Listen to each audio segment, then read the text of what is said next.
हे गाईज, मी आज उन्हाळा आलाय तर म्हटलं मठ्ठा करावा. तर एवढा सुंदर लागतो आणि मठ्ठा पिल्याने पाचनशक्ती व्यवस्थित होती, वेट लॉस व्हायला मदत होती आणि चांगला असतो पिलेला. म्हणून म्हटलं रेसिपी तुमच्यासोबत शेअर करावी.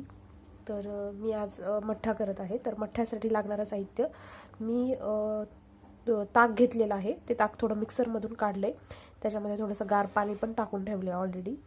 तर त्याच्यासाठी मी खारी बुंदी घेतलेली, बघा तुम्ही, खूप सुंदर आहे. आणि मी पुदिना आणि कोथिंबीर मिक्सरमधनं काढलेली आहे. मी साखर घेतली, मी जिऱ्याचं थोडंसं बारीक बुकटी केलेली आहे, काळं मीठ, काळा नमक म्हणतात ते पण घेतलं आहे, आणि आपलं साधं साधं मीठ पण घेतलेलं आहे. तर लेट स्टार्ट. तर त्याच्यामध्ये मी पहिले साखर टाकून देते, म्हणजे चवीनुसार तुम्हाला जशी पाहिजे त्यानुसार अंदाजाने साखर टाकून घ्यायची.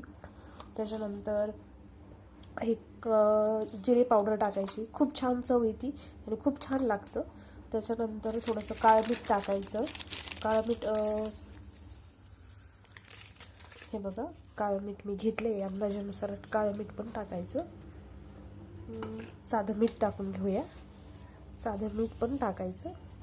आणि कोथिंबीर आणि पुदिना हे पण टाकून घ्यायचं त्याच्यामध्ये आणि थोडं मिक्स करायचं. तर लेट्स गो. मी तुम्हाला झालं थोडंसं मिक्स करून घेते आणि मग मी तुम्हाला फोटो पाठवून दाखवते.